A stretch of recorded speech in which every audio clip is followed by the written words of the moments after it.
the relationship with the transcendent degenerate into nothing but a blind obedience. And then the danger of that is, well, a blind obedience to who?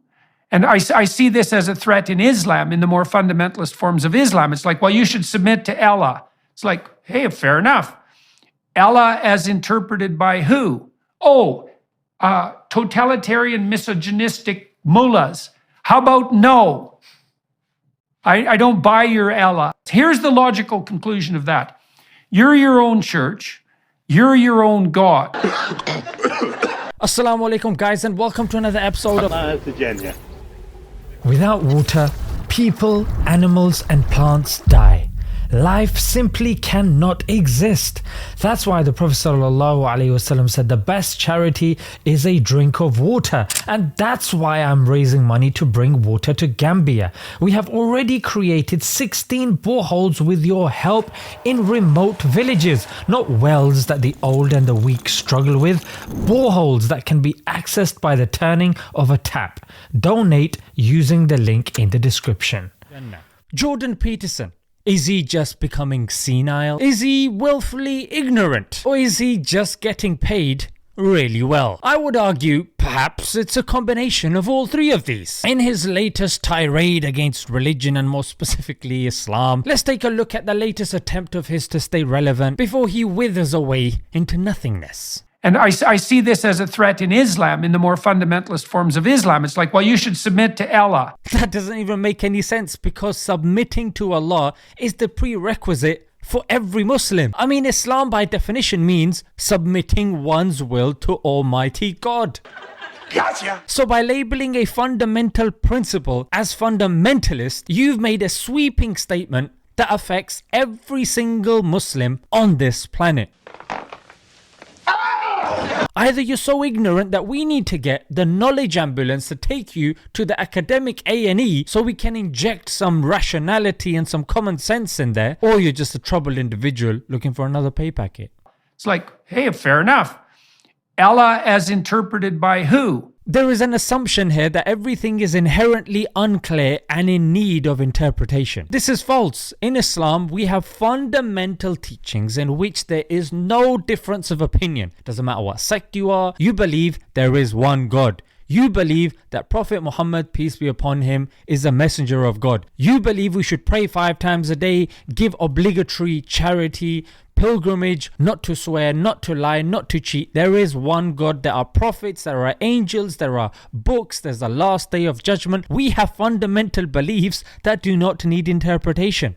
However, it seems like you are superimposing the baggage that you have from Christianity, because you're a self-proclaimed Christian, onto Islam. But I would say that if this is a qualm that you have, and this is something that you can say is an issue with Christianity because of its Trinity, that's a fundamental doctrine. Even Hinduism with their Trimurti. Again, it's a fundamental theology of theirs which is very difficult to explain to the average layman. This is something you can question to them. But Islam, on the other hand, is very simple because it has come from mankind. In fact, the Quran is one of the only holy books that addresses the whole of mankind. Ya ayyuhal insan. And it seems like a bit of a cop-out. Oh, there's loads of interpretations, so we forget them all, mate. Oh, yeah. You don't do that with any other aspect of your life. There's always multiple options. You, using your reasoning faculties, make the inference to the best explanation. And what's his inference? There's loads of interpretations, mate.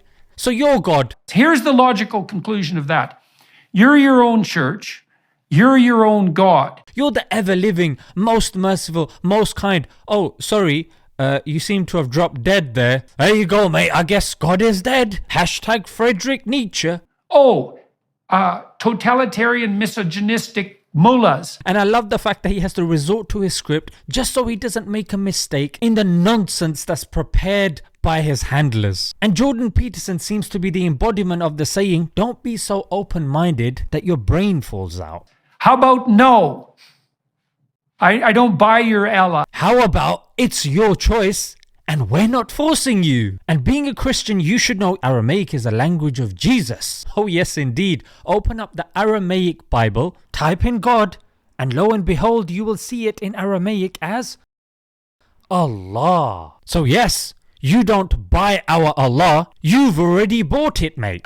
Damn! And you don't need to say it like you're squaring up to have a fight, mate. I get the fact that Daily Wire is paying you good money to stay relevant, but understand that it's coming at the cost of your own reputation and legacy, mate. In conclusion, guys, just because a person has mastery in one subject, it doesn't mean that they are natural masters in the other fields as well. That's the thing with Peterson. He's good when it comes to psychology, but he is severely lacking and biased when it comes to not only religion, but Islam. And it's a blind spot for him that he just refuses to acknowledge and fix, because it's not like people haven't approached him. People have, but it's something that he consciously now is avoiding and staying ignorant of. Let's leave it there, guys. Until next time, Assalamu alaikum.